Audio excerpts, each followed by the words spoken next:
In spite of dramatically increased spending on customer care initiatives and automated technology, research shows a continued increase in dissatisfaction and even rage among customers today. So how do you deal with difficult customers? Lisa Ford has some practical solutions to this challenge. Lisa Ford is a specialist in advising companies about how to best serve and retain customers. Her best-selling books and audio and video training programs are marketed worldwide. Listen as Lisa Ford explains how to deal with difficult customers. How to deal with the difficult customer. Do you and those you work with ever face the challenge of a difficult customer? In this session, we're going to discuss two related skill areas. One is how to deal with the difficult customer, and the other area is how to listen more effectively. First, we'll look at strategies to handle the difficult customer, and then we'll move to listening skills. As you might guess, powerful listening skills are crucial to prevent a customer from becoming difficult. Now, I have to explain something to you. This is the time I have to admit to you, I love dealing with difficult customers. Now, I know that might be a little strange. I see your looks, but they give me a chance to solve their problem and win back their satisfaction. The alternative is they stop doing business with your organization. So I would rather hear the complaint and have the challenge of being able to turn them around. Think about your business for a moment.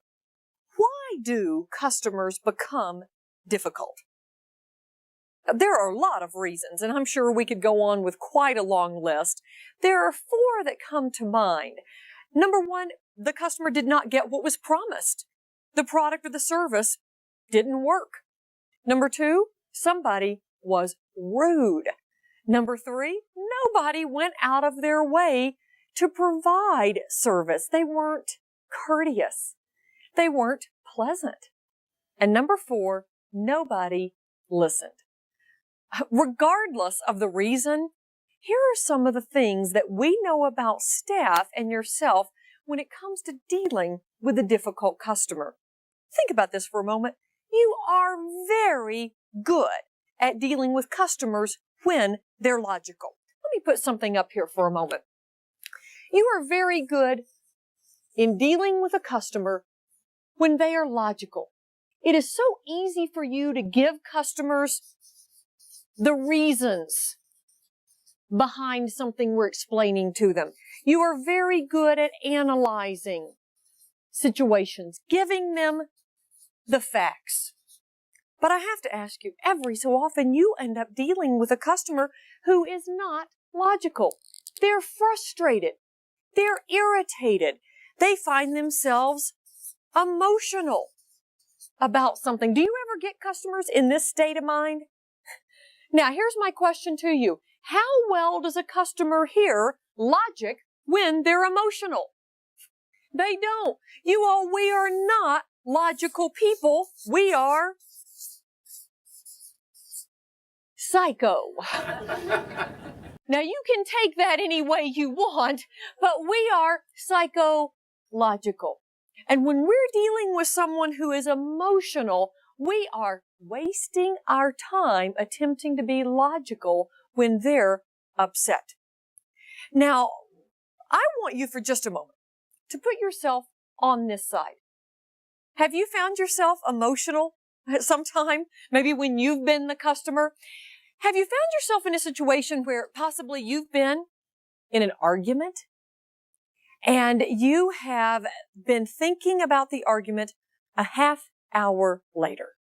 Have you done this?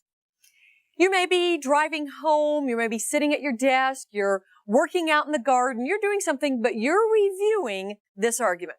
How many of you have said, half hour later, that's what I should have said? Have you noticed how the wonderful thing you could have said that would have worked comes to you, but it's a half hour too late? Well, the reason that happens is based on how our brains work when it comes to this stuff. The left hemisphere of our brain controls a lot of our ability to hear logic, to process reason. The right hemisphere of our brain controls more of our emotions, as well as our ability to be creative, to have intuition, a number of other things. Now, the reason I tell you this is, how does a customer fit in here? I want you to think for just a moment. When you're dealing with a customer and they're over here, what happens to their ability to speak, their verbal skills? What do you hear a customer doing? Here they are upset, they're emotional, frustrated. What do you hear with their verbal skills? Frustration. What else do you hear? How do they speak? Loud. Exactly. And sometimes they stutter, they stammer. It's like the words don't come out in the right order. And when some customers are extremely difficult, have you ever had a customer use language you'd rather not hear? It might fall into the category of foul language. For some reason, we're not quite sure why, but foul language is the only language for most of us that has ended up on this side of the brain. So our normal verbal skills are all on this side, but when we find ourselves emotional for a brief period of time, we cannot hear logic. That's why I want you, in dealing with a difficult customer, to always deal with the emotions first and then bring the customer over to the logical side. Acknowledge the emotions and then use the process that we're going to discuss in just a moment to move them over to the logical side. I have to ask you, have you ever dealt with someone who was so difficult, so frustrated, that they had the ability to drag you or your staff member from the logical side to the psycho side? So not only is the customer difficult, you're getting a little difficult with them at the same time. So that's why we need this 7-step process. The first step to deal with a difficult customer is, number 1, remain calm yourself. Yeah, I heard you. Some of you laugh like that's easier said than done. You're exactly right. I will give you 2 strategies to help you deal with this. The first one is, learn your body's early warning signals. Learn your body's early warning signals. See, luckily, before we really get upset, all of our bodies let us know we're getting there. Okay? I will go ahead and tell you my early warning signal. It's this. I clench my jaw. Now, what are some that you think of that you do? Other early warning signals. Fist clencher. Okay, what else? Yes, your breathing changes a bit, which then sometimes can affect how I start to sound. Other early warning signals? Shakiness. Yes, you get a little shaky. Others might get a little sweaty. Okay? I bet a few of you start to feel a little tension and tightness up in the neck and the shoulders. So learn your signal, and here's what you do. By knowing it, you now can do the opposite of it. And that can keep you calm. So for me, if I clench my jaw, one of the easiest things I can do is simply unclench my jaw. If I'm a fist clencher, I can simply unclench the fist. If I start to feel a little sweaty, I can wipe the palms off by possibly putting a hand in a pocket or behind my back. Many of these things we can do so easily because we have contact with the customer over the telephone. So we can do the opposite and no one knows we're doing the opposite. But if I'm face to face, I've got to be a little more subtle about it. Now, some of you may be thinking, I don't know what my early warning signal is. If you don't know what it is, ask people who know you very well. They know. Someone you work with. Oh, especially children. Children always know what you do. So go home and say, honey, before I really get mad, what's the first thing I do? And they'll say, oh, Mama, your eyes get real little. Or they'll say, oh, Daddy, it looks like your heart's moved up here and it's going to pop out of your head. I mean, they know exactly what you do. Learn your signal, do the opposite, and then practice the technique. Now, that's one way to stay calm. Another way to stay calm is listen to your self-talk, your internal dialogue. See, I believe when we face a difficult customer, we usually say things to ourselves such as, who do they think they are? I don't have to sit here and listen to this kind of stuff. I'm not getting paid enough to have to take this. So the more I say that to myself, what am I doing? I'm getting myself worked up. So listen to what you say to yourself and change what you say. So learn your signals, then do the opposite, or change your self-talk. Those two steps will help you remain calm and keep yourself from going to the psycho side. That's the first step. Number 2, to calm down the difficult customer, you know this one, is let the customer vent. Let them vent. And don't interrupt. That is a strong rule of thumb. Don't interrupt. Here's what I want to ask you. Have you ever dealt with a customer who was so angry that they memorized what they were going to say before they called you to say it? And let's say you interrupt them. What do? Start over. They only have it memorized from the beginning, so they've got to start over. And don't interrupt. Oh, this is very hard for you. Because halfway through the venting process, in some situations, you know the answer. You know what you're going to tell them, and when you tell them, they're going to be happy. Even though you're ready to tell them the answer, they are not ready to listen to it and hear it. So interrupting only prolongs the conversation. Let them vent. Don't interrupt. You'll know when the customer is finished venting. They sound like this. You ever heard that before? It's like, or they say, well, what are you going to do about this now? So now it's your turn. After they vented, deal with the emotions. Some of you are thinking, but wait a minute. They vented? They're finished. Well, you can't be sure they're really finished until you've acknowledged the emotions. The third step is restate. Third step is restate the customer's emotions. Restate what they just vented about. Or, number 4 step, find agreement. And if there's nothing you can agree with, accept their point of view. 4th step, find agreement or accept their point of view. When you think about it, that simply is helping you get on the same side as that customer. And the 5th step, which also helps you deal with and acknowledge the emotions, is show empathy. Here's an example of restating and finding agreement.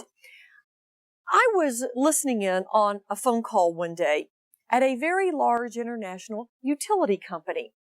And I heard the representative answer the phone, very bright. She answered, great tone of voice, named her company, identified herself, and the customer let loose. And the customer said, you all are nothing but a bunch of rip-offs. This is the highest bill we've ever received. It's outrageous. And there's no way that it could be right because the meter reader never even gets out of the truck to read the meter. She was finished. Now it was time for the representative from the utility company to respond. Here's what she said. Said, so you're concerned because this is the highest bill you've ever received? Do you hear that? Restating. Then the customer said, you're right. Still not happy. And the representative said, I'd be calling too if it's the highest bill we had ever received. Did you hear that? Finding agreement. Notice how she used finding agreement. She said, I'd be calling too if it's the highest bill we'd ever received. She did not find agreement inappropriately. And this is where I believe we need guidelines, and your team needs guidelines, because they need to realize we can agree, but we've got to do it appropriately. Such as, she could have really messed this up and agreed with another part of that statement. Like, you're right. We are ripping you off. and that wouldn't have worked, as we well know. So we've got to make certain we're using those skills very appropriately. She did restating, checked the mood of the customer. Was she really finished venting? She wasn't. She said in a very strong voice, you're right. She found agreement. Then the customer was ready to move on to logic. I want you to notice, though, how easy it is for us. It is so much more common for us to want to go straight to logic. Because when the customer is venting, the minute they finish venting, we usually want to say, what's that order number? What was the shipment date on that? Will you give me that invoice? So we are so quick to want to go for the facts, the logic. And the customer instead wants us to acknowledge the emotions. Does that make sense?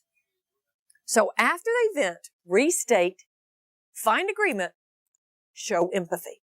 All three help you acknowledge the emotions, and I will say there are many times you will need to use all three of those. You'll restate, then you'll try empathy, and then you'll have to go back and find agreement because the customer is still not calm.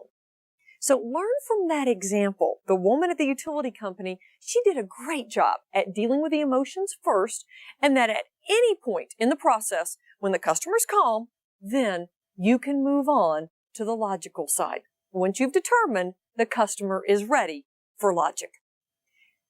Before we move to the sixth step, let's work through certain words not to use when dealing with a customer, especially ones who are difficult. Now, I would say avoid these words all the time, but especially ones who are difficult. These are what I call emotional trigger words.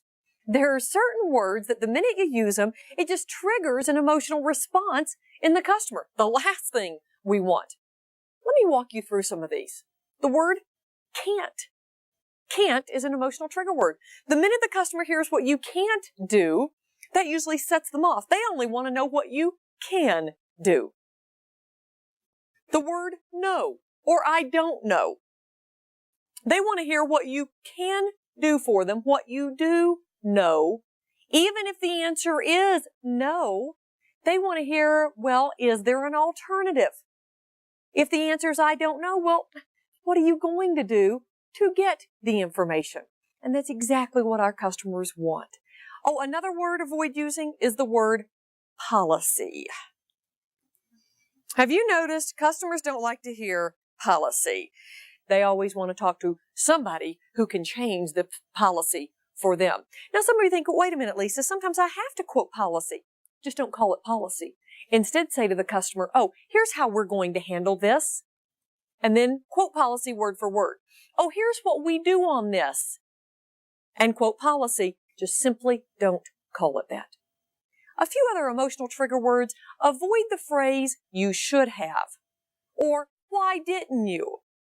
Those only place blame on the customer, and it keeps you from moving forward into problem solving. Other phrases saying, well, the only thing we can do here is. Instead say, oh, I think the best option is. See, many of those words will typically only worsen the situation. Oh, the worst one is this. At some weak moment, have you ever said to a customer, now just calm down? Didn't work, did it? And it was a weak moment.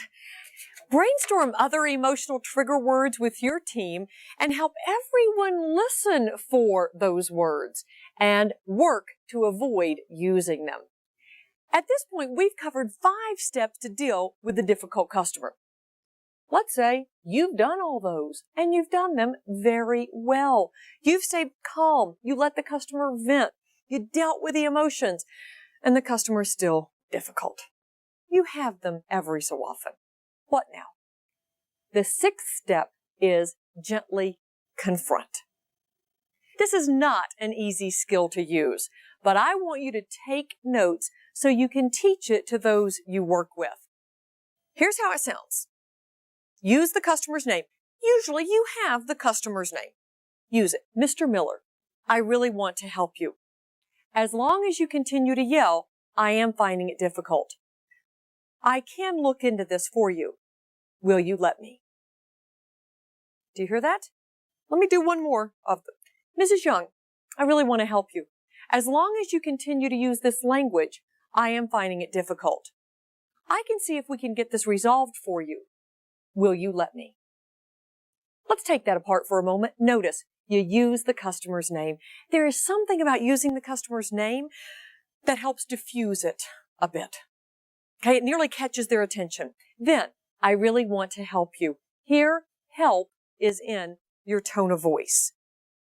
This next statement is up to you. I am finding it difficult when you use this language. Fill in the blank. Okay? Mr. Miller, I really want to help you. When you use this language, I find it difficult. When you continue to yell, I am finding it difficult. So fill in the blank with whatever the behavior is, then explain the situation such as, I can fix this. I can look into this. I can get this resolved. Whatever's appropriate based on the situation. This last question is very important. Will you let me? It's difficult for somebody to say, no. They need something. They need you. If you've used a similar technique to this, have you ever had the customer at about this point nearly apologize? They sometimes don't really apologize, but it sounds like this. I know it's not you personally, but just every time I have to deal with you people, you notice what they're doing. They're pretty much saying, okay, I'm finished. Let's move on. And at that point, you can then move to logic. And if that does not work, move to the seventh step, which is delay this or transfer the customer to a second person. Delay or transfer. Now, if I delay, then I need to get back as promised. And if I have given it to the second person, now many of you are thinking, wait a minute, I am that second person. You're the one who gets the difficult customer. You're the one who gets the transferred tough customer. Have you ever noticed when they get to you, what frame of mind are they in? They're nice. They're now calm. Why is this difficult customer who was very difficult with the first employee, why are they now nice with you? They got vented. Time. They're done. And now they're ready for action when it comes to you. So do me a favor. Go back to the first individual who sent you this difficult customer and say, thank you. Because you took the hard part. They were easy for me. They got vented on you. They were nice with me. Thank you. That certainly can help our teamwork. I believe we need to see our difficult customers as a challenge. And some of you do love difficult customers. You're like me. You think they are a bit fun because it gives you a chance to see how good you really are. There's a great quote from an author named Rita Mae Brown. She says this, people are like tea bags. You never know how strong they are until they're in hot water. Well, with difficult customers, you're in plenty of hot water, and you get a chance to test your strength on a regular basis. Let's now turn our attention to listening skills. Listening is the foundation of effective communication. For example, if I have a difficult customer and did not listen very well, then I will be unable to use the 7-step process that we just discussed. I would not appropriately restate or show empathy effectively or find agreement sincerely. I won't even hear the real reason for their anger. And as you know, listening is needed in many other situations, such as handling the simplest transaction, filling an order, to handling a technical question, to responding to employees' concerns at a meeting. So keep your everyday encounters in mind as we talk about listening skills. Everyone wants to know they've been heard, especially customers and those that you work with. Listening is such a powerful skill because it shows respect. It shows that you really do understand what the person has just said and you care. To me, it's amazing what you can do with such a simple skill.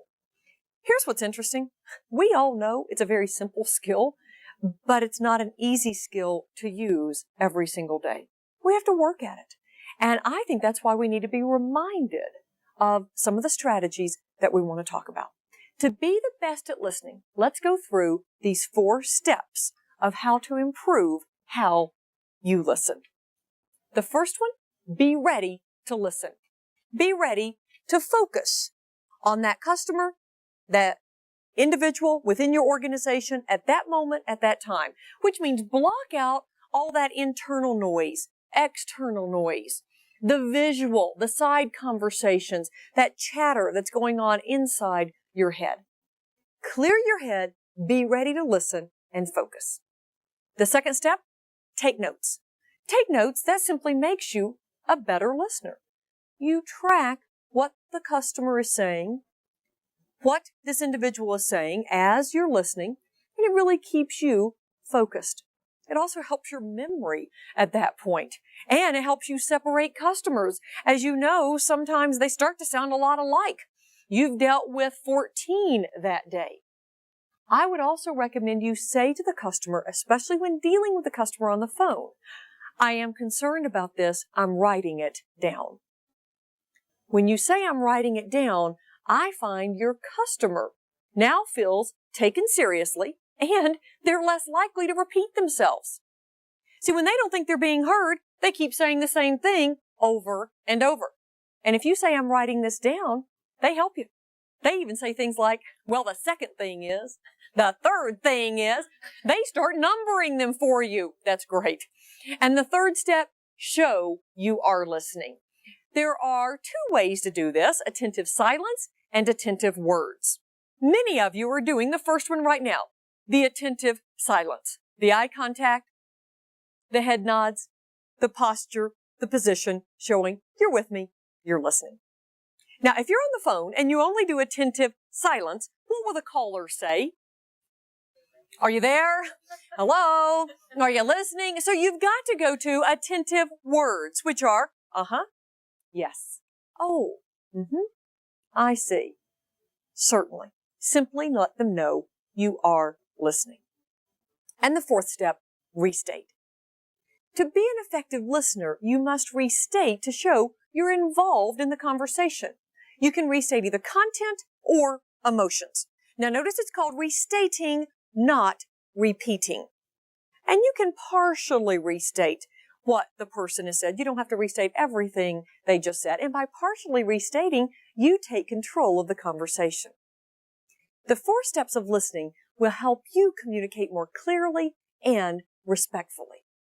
While listening, do something that's also called listening around the edges. Because sometimes people mean things that they don't really say, but they say it through their tone of voice and through their body language. And there'll be less chance for miscommunication if you really listen for the feeling, the emotion, the frustration, the anger, the excitement. So listen around the edges. There's an old saying, it's my favorite, that says this: there's a difference between listening and waiting for your turn to talk. Make sense? Which is your habit? Especially with customers. Customers don't say that many new things. So they get 8 words out and you pretty much know what the next 42 will be. And you start tuning out. I want you to truly listen and not just wait for your turn to talk. Listening is the most powerful tool in the world of management and customer service. When employees are great at listening, they will be great with the customer. But as we discussed, sometimes the customer can be difficult, and we all need special skills to handle them. The 7-step process is a proven way to calm down the customer and create a more satisfied one. Remember, a complaining customer is a good thing because you are given the chance to hear their problem and move forward to solving it.